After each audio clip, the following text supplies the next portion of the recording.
ती आश्वासनं का पूर्ण करू शकला नाही? आता तरी पूर्ण करणार आहे का? का सगळे आश्वासनं जुमले होते?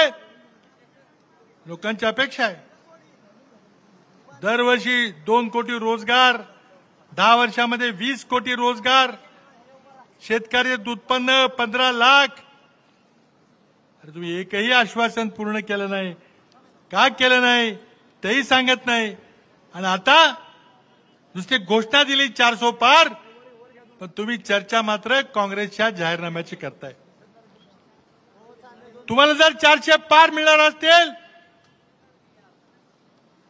तर मग आमच्या जाहीरनाम्याची, विरोधी पक्षाच्या जाहीरनाम्याची चर्चा करायची काय गरज आहे? न बोललेले, आमच्या जाहीरनाम्यामध्ये नसलेले विषय आमच्या तोंडात घालून तुम्ही त्याची चर्चा करताय. याचा अर्थ स्पष्ट आहे, नरेंद्र मोदींचा आणि भारतीय जनता पक्षाचा आत्मविश्वास ढळलेला आहे. त्यांना ही निवडणूक जिंकता येणार नाही याची खात्री झालेली आहे. म्हणून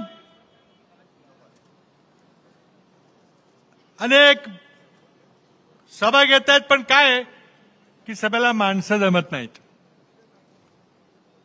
500-500 रुपये देऊन माणसं आणायचं चाललंय.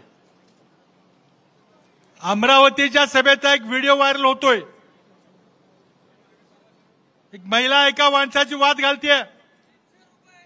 पाकिटात 300 रुपये, आम्हाला 700 सांगितले होते. कुणी मधी गडप केले.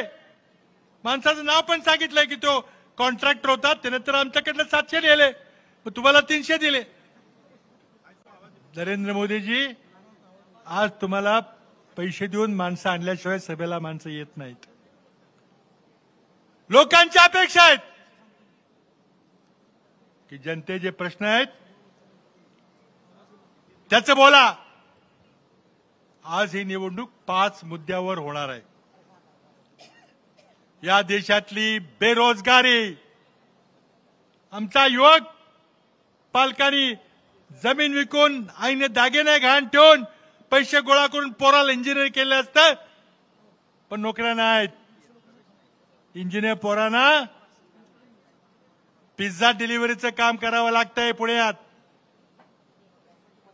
नोकऱ्या नाही, कारण नरेंद्र मोदींनी अर्थव्यवस्थेचं वाटाळं करून टाकलंय. आज नरेंद्र मोदी सांगतात की आमची अर्थव्यवस्था 5व्या क्रमांकाची झाली. आम्हाला अभिमान आहे. या देशातील कष्टकरी जनतेने, शेतकऱ्यांनी, कामगारांनी या देशाला 5व्या क्रमांकावर नेलंय. पण मी आपल्याला सांगतो, नीट ऐका, तर या देशाचा विकास ज्या गतीनं डॉक्टर मनमोहन सिंग आणि शरदचंद्रजी पवार हे 2004 ते 14 पर्यंत केंद्रीय मंत्रिमंडळात होते, त्या मंत्रिमंडळानं जो देशाचा विकास केला, मोदीजी तुमच्या 10 वर्षात जर त्या गतीनं विकास झाला असता तर आज आपला देश 3ऱ्या नंबरवर असता. 5व्या नाही, 3ऱ्या नंबरवर असता. तुमच्या नेतृत्वाखाली अर्थव्यवस्था मंदावलेली आहे, विकास दर घसरलेला आहे, म्हणून नोकऱ्या नाहीत. आणि मोदींना सरकार चालवायला भरमसाठ कर्ज काढावं लागतंय. मगाने आमच्या अश्विनीताईंनी तुम्हाला आकडे सांगितले, तिप्पट कर्ज करून ठेवलंय, तरी बी देश चालत नाही. पगार द्यायला पैसे नाहीत, पेन्शन द्यायला पैसे नाहीत, मग भरमसाठ कर लावलाय. पेट्रोल, डिझेल, गॅसवर 32 लाख कोटी रुपये नरेंद्र मोदींनी डिझेल, पेट्रोल, गॅसच्यावर कर लावून गोळा केले, तरी बी भागत नाही. म्हणून मग नेहरूंनी, इंदिराजींनी सुरू केलेले सरकारी कारखाने विकायचं चाललेलं आहे. अगदी आपल्या घरातल्या गृहिणीचं मंगळसूत्र जेव्हा घाण ठेवायची पाळी येते, तशी पाळी आज देशावर आलेली आहे. भारताचं 14 लाख सैन्य आहे, पण सैन्याचा पगार आणि पेन्शन द्यायचं मोदीला अवघड झालंय. म्हणून तर रेग्युलर आर्मी बंद करून 3 वर्ष कॉन्ट्रॅक्टवर आता आर्मी उभी करायची, अग्निवीर. 19 वर्षाच्या पोराला घेतलं, त्याचं ट्रेनिंग केलं, कवायत केली, शस्त्राचं ट्रेनिंग दिलं आणि 3 वर्षाला सोडून दिलं. त्याला डिग्री नाही, पेन्शन नाही, मेडिकल फॅसिलिटी नाही. काय करेल तो पोरगा? त्याला फक्त बंदुकीचं ट्रेनिंग येते. काय तुम्ही वाटोळं करून टाकलं देशाचं.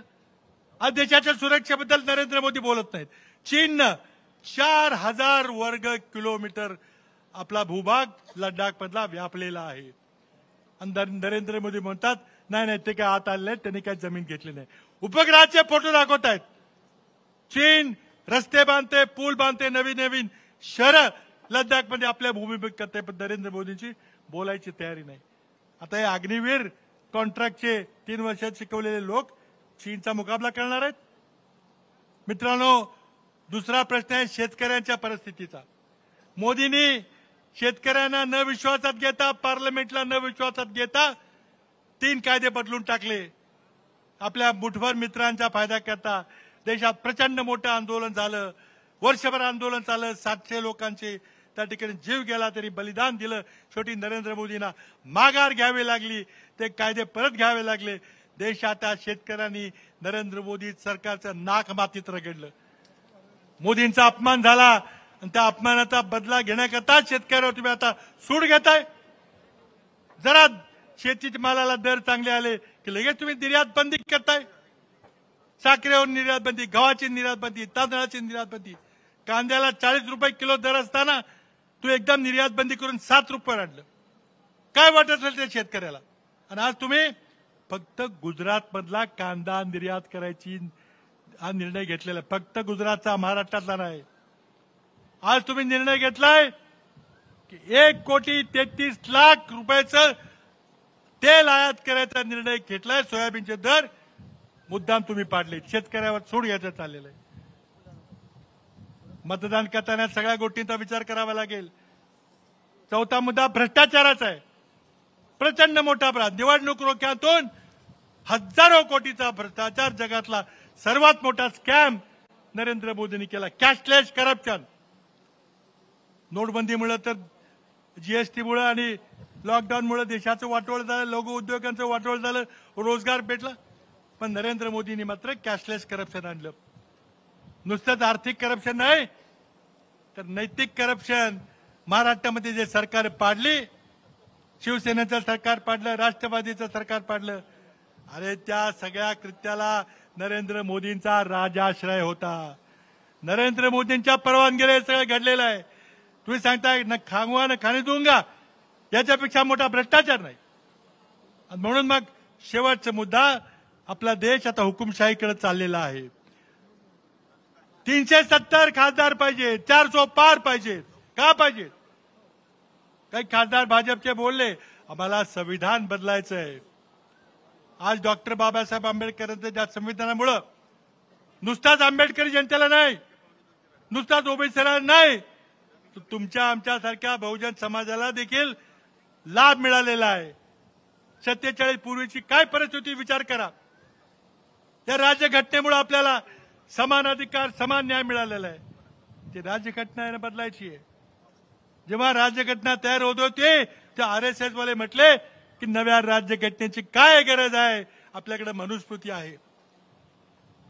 त्यांना पुन्हा वर्ण व्यवस्थेवर आधारित समाज व्यवस्था आणायची आहे. आपण डोळ्यात तेल घालून त्याने निवडणुकीमध्ये शशिकांत शिंदे यांना निवडून दिलं नाही तर पश्चाताप करायची वेळ येईल. माथाडी कामगारांचा मुलगा, तुमच्या शेजारच्या जावली खोऱ्यातला हा युवक, हा तुम्हाला दररोज हाक माराल तेव्हा तुमच्या हाकेला उद्याला भेटायला येईल. आज विरोधी पक्षाच्या उमेदवारांना 5व्या वेळेला तिकीट मिळतंय. 5व्यांदा दिलं तिकीट. 15 वर्षात तुम्हाला कधी भेटले? 15 वर्षात तुमच्या सुखदुःखात कधी सहभागी झाले? निवडणूक आले की लगेच पुन्हा जायचं, छत्रपती नाव सांगायचं, पुन्हा तिकीट घ्यायचं.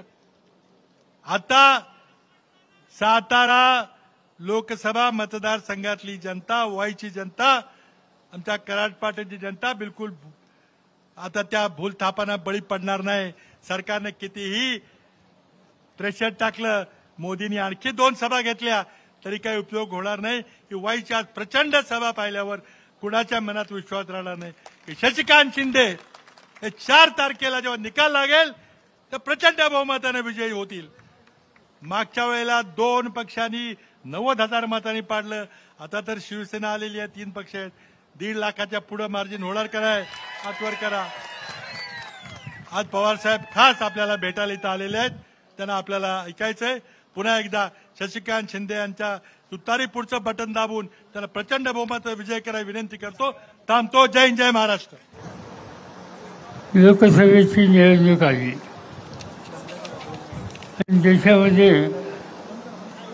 एक वेगळं चित्र निर्माण झालं. आणि त्याचं महत्त्वाचं कारण की या देशामध्ये निवडणुकीच्या संबंधीची चिंता लोकांना वाटते. त्याचं महत्त्वाचं कारण की आज भारताचं नेतृत्व प्रधानमंत्री नरेंद्र मोदी करतात. आज ते या दिल्लीत आहेत. आज उद्या महाराष्ट्रामध्ये अनेक ठिकाणचे जात आहेत. सोलापूरला गेले, बार्शीला जात आहेत, पंढरपूरच्या आसपास जात आहेत, कराडला येत आहेत, पुण्याला जात आहेत, आजूबाजूला आणखीन काही ठिकाणी जात आहेत. त्यांनी मनावर घेतले आणि त्यांच्या लक्षात आले की हा महाराष्ट्र एका वेगळ्या रस्त्याने जाणार आहे. आणि चुकीची गोष्ट, चुकीचं राजकारण करण्याच्या संबंधीची ज्यांनी पावलं टाकली त्यांच्या हातामध्ये लोकांचा पाठिंबा येणार नाही. आणि काहीतरी जाऊया, वेगळं सांगूया आणि लोकांच्या मनामध्ये नसलेल्या गोष्टी आणून ह्या राज्याचा, या देशाचा कारभार हा आपल्या हातात घेण्याचा प्रयत्न केल्याचे गत्यंतर नाही. या निष्कर्षाची ते आले. ते आणि त्यांचे जोडीदार आहेत, त्यांचं नाव अमित शहा, बघितलं असायचं. ते हिंडतात महाराष्ट्रामध्ये, भाषण करतात. ते भाषण केलं एके ठिकाणी की शरद पवारांनी काय केलं. अशी गमतीची गोष्ट आहे. हे ग्रस्त आता देशाचे गृहमंत्री आहेत आणि ते राज्यात जाऊन लोकांच्या समोर आपण काही दिवे लावले हे सांगत नाहीत. दुसऱ्यांनी काय केलं हा प्रश्न विचारतात. आणि विशेष त्याने जो प्रश्न विचारला की शेती आणि शेतकऱ्यासाठी काय केलं, हे अमित शहाना एवढं सांगू इच्छितो. 2004ला माझ्याकडे देशाच्या शेती खात्याचं काम आलं. मनमोहन सिंग हे देशाचे प्रधानमंत्री होते. राष्ट्रपती भवनमध्ये शपथविधी झाला. मी शेती मंत्र्याची शपथ घेतो आणि शपथ घेऊन घरी आलो. ते एक फाईल घेऊन एक अधिकारी माझ्याकडे आला. मी आत्ता शपथ घेतली, कशी फाईल आली. त्यांनी सांगितलं की देशाचं गव्हाचा साठा हा 3 आठवडे पुढे एवढाच आहे. देशामध्ये 2 महिने पुढे एवढी साखर आहे. आणि देशामध्ये इतर सगळं धान्य 1.5 महिन्यापेक्षा जास्त पुरणार नाही इतकंच आहे. आणि त्याला मार्ग एकच आहे की अमेरिकेवरनं धान्य आणायचं, ब्राझीलवरनं धान्य आणायचं. माझ्या मनात गोष्ट आली की हा काळ्या आईशी इमान राखणारा लोकांचा देश या देशाचा कष्टकरी शेतकरी अहोरात्र मेहनत करतो, उत्तम धान्य पिकवतो आणि त्याला परदेशातून धान्य आणायला कसं ही गोष्ट सफलवादी नाही. मी काय त्या फाईलवर सही केली नाही. आणि दुसऱ्या दिवशी डॉक्टर मनमोहन सिंगांचा फोन आला आणि त्यांनी सांगितलं की पवार साहब जो फाइल आपके पास भेजी है वो आपने देखी? मैंने बोला हाँ देखी. बहुत गंभीर स्थिति जो देश में पैदा हो जाएगी, आप जल्दी से जल्दी ये फाइल साइन करके क्लियर करिए. ती केली मी, पण माझी अस्वस्थता केली नाही. या लोकांच्या हातामध्ये राज्य होतं आणि त्या समान काळामध्ये या देशाला गरज असेल तेवढं अन्न धान्य शिकू शकत नाही. ही काय देशाची प्रतिष्ठा नाही. आम्ही लोकांनी निकाल घेतले. निकाल हे घेतले शेतीमालाची किंमत वाढवायची, शेतकऱ्याच्या डोक्यावर कर्ज कमी करायचं, त्याला नवीन बियाणं द्यायचं आणि त्याच्या जीवनात परिवर्तन होईल अशा प्रकारचे निर्णय घेतले. आणि ते निर्णय घेतले आम्ही. आणखी काही दिवसांना बातमी आली की यवतमाळ जिल्ह्यामध्ये एका शेतकऱ्याने आत्महत्या केली. शेतकरी आत्महत्या करतो याचा काही अर्थ आमच्या धोरणामध्ये कुठे कमतरता आहे, कुठे चूक आहे आणि त्याच्या खोलात गेलं पाहिजे, तो निर्णय बदलला पाहिजे. मी प्रधानमंत्र्यांना विनंती केली की शेतकरी आत्महत्या करतो ही काही लहान सहान गोष्ट नाही. त्यांनी का आत्महत्या केली हे आपण दोघांनी जाऊन बघितलं पाहिजे. काही चुका असतील आपल्या तर ते दुरुस्त केल्या पाहिजे. दुसऱ्या दिवशी आम्ही यवतमाळला गेलो. त्या शेतकऱ्याच्या घरी गेलो ज्यांनी आत्महत्या केली. त्याची पत्नी माऊली 11 वर्षी रडत होती. मी तिला समजावलं, तिला विचारलं की घरामध्ये किती लोक आहेत. तिने सांगितलं एक मुलगा आहे, तो 10वीला शिकतोय आणि एक मुलगी आहे, तिचं लग्न ठरलं. म्हणजे झालं काय आत्महत्या करायला. त्यांनी सांगितलं की खाजगी सावकाराचं 20,000 रुपयाचं कर्ज होतं आणि ते कर्ज देता आलं नाही. सावकार घरी आला आणि घराची भांडी कुंडी त्याने बाहेर काढली आणि माझ्या घराची भांडी कुंडी रस्त्यावरली.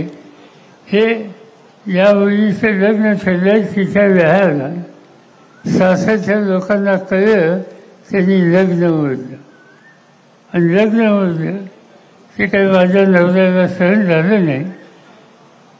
कर्ज फेडू शकला नाही. बाजारात गेला, इंजिनची वाटली घेतली, घसा फेडला आणि जीव देऊन टाकला. डोक्यावरचं कर्ज देऊ शकला नाही म्हणून बळीराजा आत्महत्या करतो. हे चित्र भारतामध्ये आणि हे बदललं पाहिजे. हा विचार आम्ही लोकांनी केला. दिल्लीमध्ये परत गेलो. रिझर्व्ह बँक, नाफाड या बँकांच्या लोकांना बोलवलं आणि शेतकऱ्याच्या डोक्यावरचं कर्जाचा काही निकाल घेता येईल, कसा घेता येईल याची चर्चा केली. शेवटी हा निकाल घेतला की त्यांच्या डोक्यावरचं कर्ज माफ केल्याशिवाय दुसरा काही फायदा नाही. मनमोहन सिंगांनी फाशीमा दिला आणि एका हुकमाने 70,000 कोटीचा कर्ज माफ केलं आणि ज्या बँकेचं कर्ज लोकांनी घेतलं तो वेळेवर परत करत नसेल तर 11 आणि 12% व्याजाचा दर होता, तो दर 3% पर्यंत आणलेला आहे. तुम्ही आज सातारा जिल्हा मध्यवर्ती सरकारी बँकेत चौकशी करा. वेळेवर कर्ज फेड जे करतात त्यांचा व्याजाचा दर कमी झाला का नाही. आणि तो केला, सर्व देशामध्ये केला. हा निकाल आम्ही लोकांनी घेतला. त्याचं महत्त्वाचं कारण त्या शेतकऱ्याचं दुखणं आम्हा सगळ्यांच्या जीवाला लागलेलं दुसरं होतं. हा निवड एक प्रश्न नाही आहे. शेतीमालाच्या किमती हाही अत्यंत महत्त्वाचा प्रश्न आहे. आता ज्या ठिकाणी बोलत असताना पृथ्वीराज चव्हाणांनी सांगितलं कशा कशाच्या किमती वाढवल्या, काय अवस्था होती. आज या देशामध्ये आम्ही लोकांनी सत्ता हातात आल्याच्या नंतर गव्हाचे भाव वाढवले, तांदूळाचे भाव वाढवले, फळांचे भाव वाढवले, कांद्याचे भाव वाढवले, तूर आणि डाळींचे भाव वाढवले. त्याचा परिणाम काय झाला की 2 वर्षामध्ये हा देश परदेशातलं धान्य आणत होता, तो आज जगाच्या 18 देशांना धान्य फेकून तो त्या ठिकाणी त्याचा पुरवठा करतो. आज हिंदुस्थान जगामध्ये 2 नंबरचं साखर उत्पादन करणारा देश झाला. आज हिंदुस्थान जगामध्ये 2 नंबरचा गहू तयार करणारा देश झाला. आज भारत जगामध्ये 1 नंबरचा तांदूळ पिकवणारा हा देश झाला. हा सगळा बदल का झाला तर घामाची किंमत, त्याचा फायदा द्यायचा निकाल आम्हा लोकांच्या सरकारने त्यामध्ये केला, त्याचा परिणाम झालेला आहे. आणि याच्याबद्दल भाजप ज्यावेळी आम्ही कांद्याचे भाव वाढवले, निर्यातीच्या संबंधीची धोरणं असली, मला आठवतं एक दिवस काळ लोकसभेमध्ये गेल्याच्या नंतर त्या लोकसभेमध्ये दंगा सुरू झाला. आणि का दंगा सुरू झाला याची चौकशी केली तर भाजपचे खासदार गळ्यात कांद्याच्या माळा घालून सभागृहात आले. त्यांना विचारलं तुमचं म्हणणं काय? त्याने कांदा भयंकर महाग झाला, आम्ही तुमचा निषेध करतो, कांद्याच्या किमती खाली आणा. मला विचारलं गेलं सभापतींच्याकडून तुमचं काय म्हणणं आहे? मी त्यांनी सांगितलं कांदा हे पीक जिल्हा शेतकऱ्याचं आहे. कांदा हे मोठ्या बागायतदाराचं पीक नाही, कधीतरी पैसे मिळतात. आणि कांदा समजा महागला त्यावर काही संसार उद्ध्वस्त होत नाही.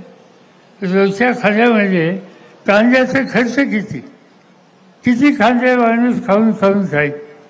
आणि त्यावर कांद्याचे भाव वाढले म्हणून गळ्यात माळा घालून कांद्याच्या सभागृहात दंगा करणं हे काही शहाणपणाचं लक्षण नाही.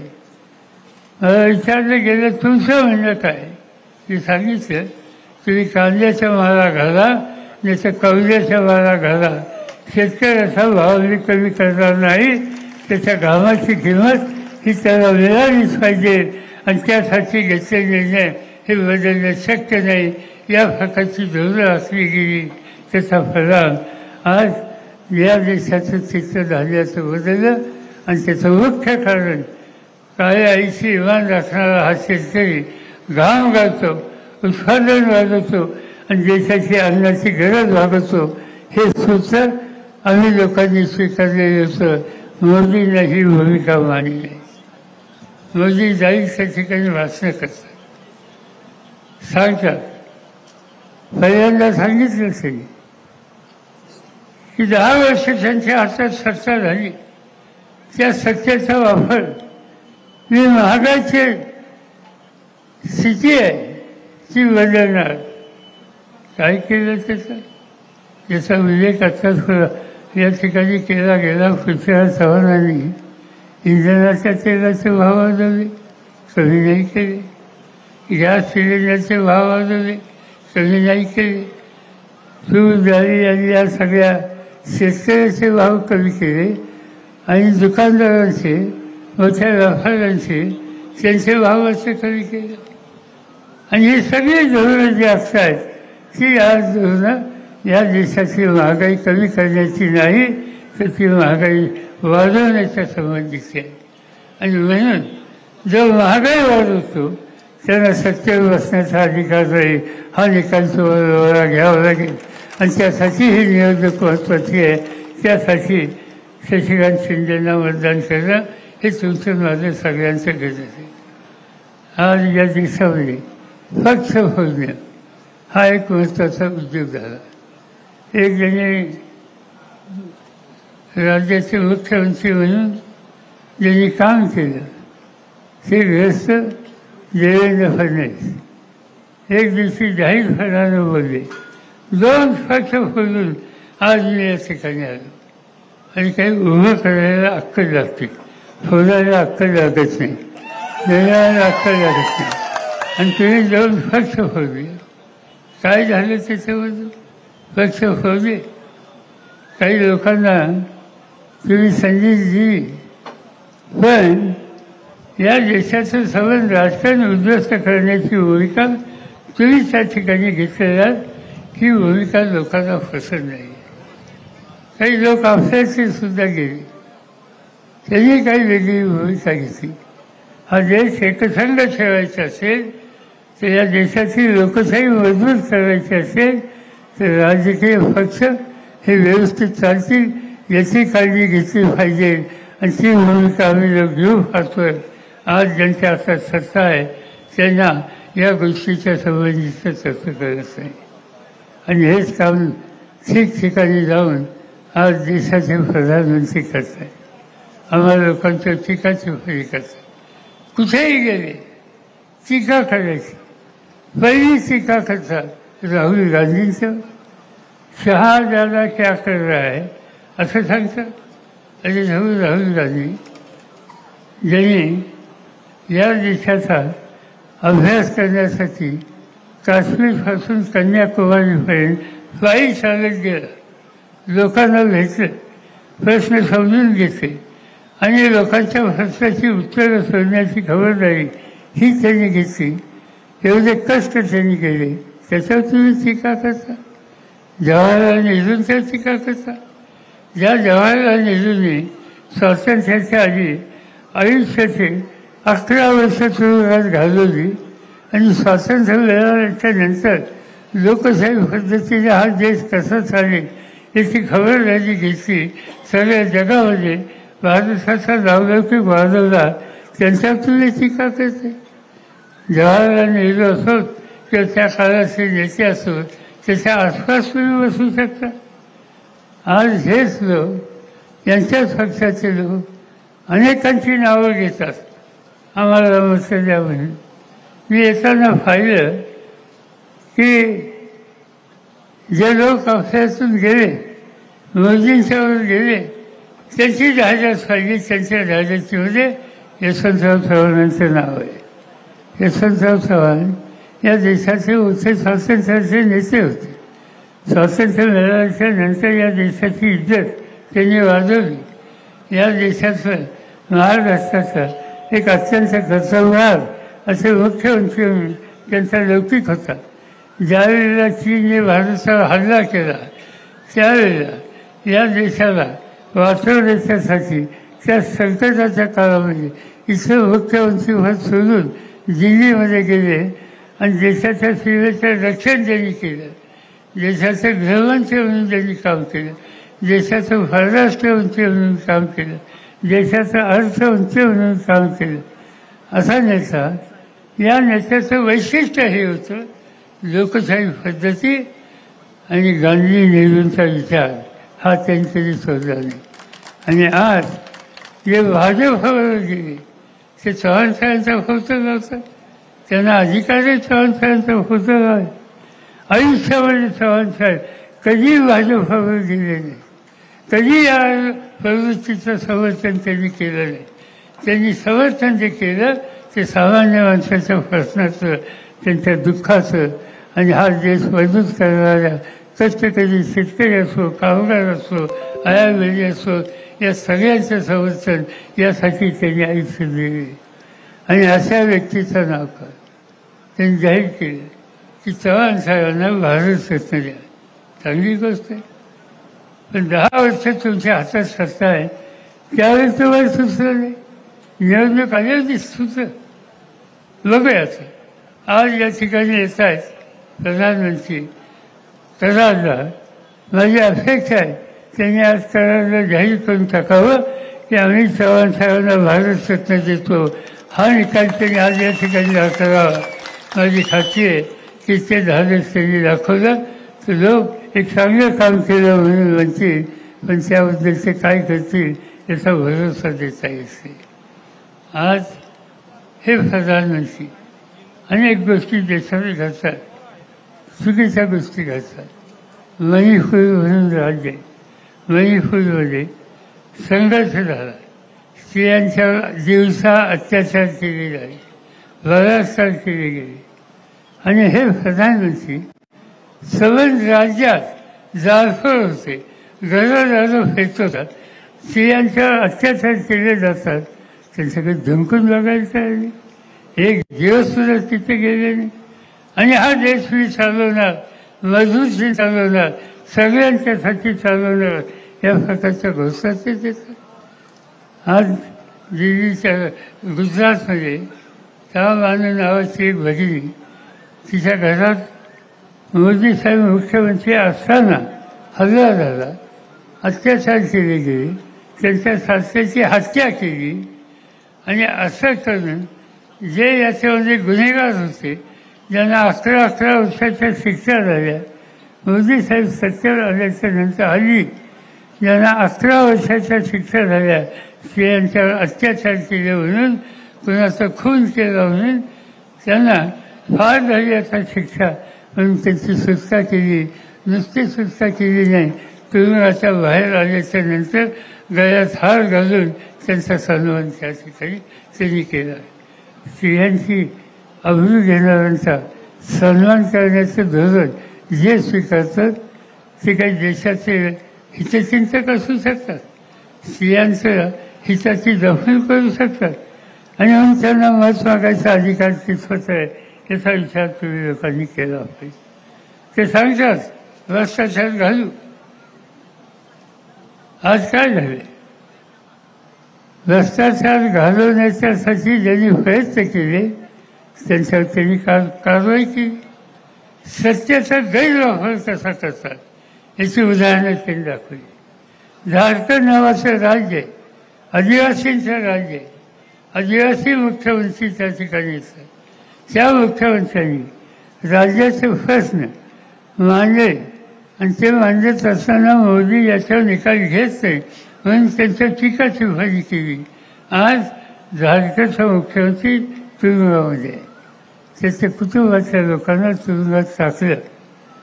अरविंद केजरीवाल ज्यांच्या पक्षाचे प्रतिनिधी मगाशी या ठिकाणी बोलले, दिल्लीचे मुख्यमंत्री सामान्य कुटुंबाचे ग्रस्त, सत्ता हातात आल्याच्या नंतर शैक्षणिक क्षेत्रामध्ये त्यांनी क्रांती केली. आरोग्य सुविधा या देण्याच्यासाठी त्यांनी परिवर्तन केलं.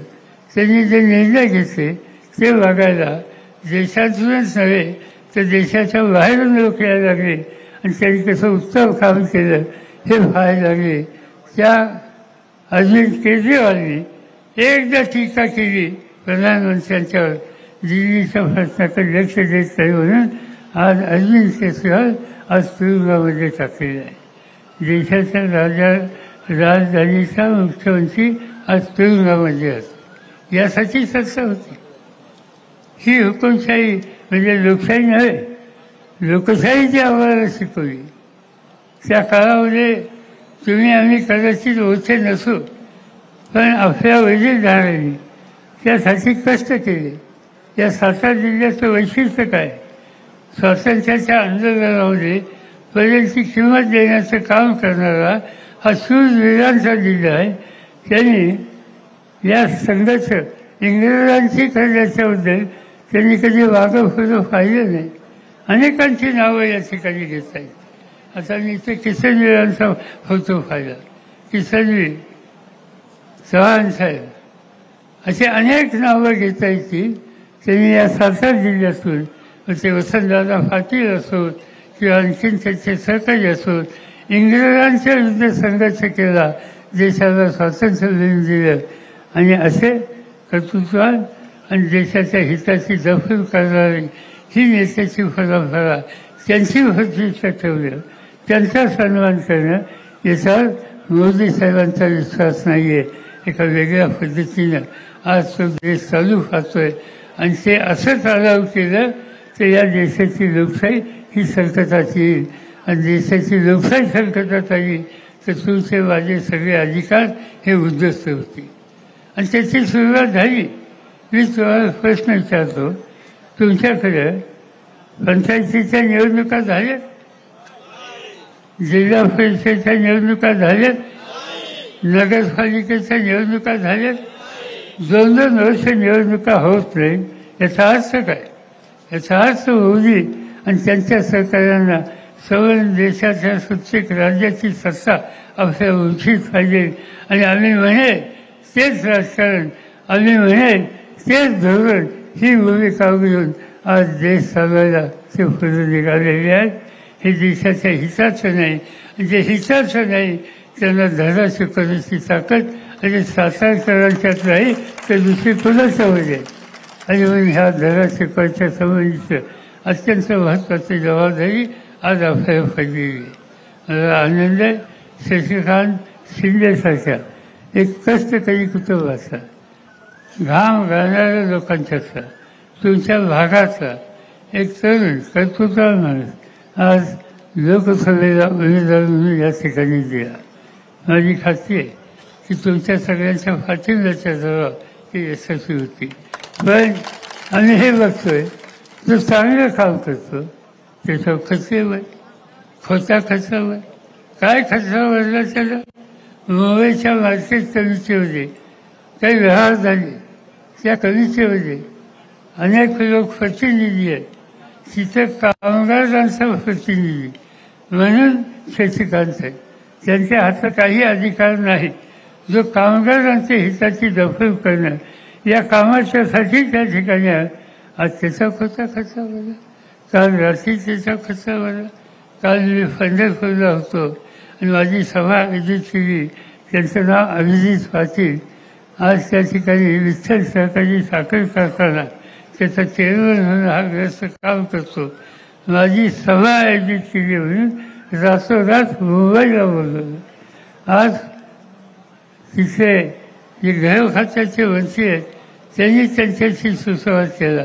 त्यांना स्वच्छ सांगितलं की तुम्ही आघाडीच्या बरोबर जात असाल तर तुमचं जीवन आम्ही उद्ध्वस्त करू, तुमचा धंदा आम्ही उद्ध्वस्त करू.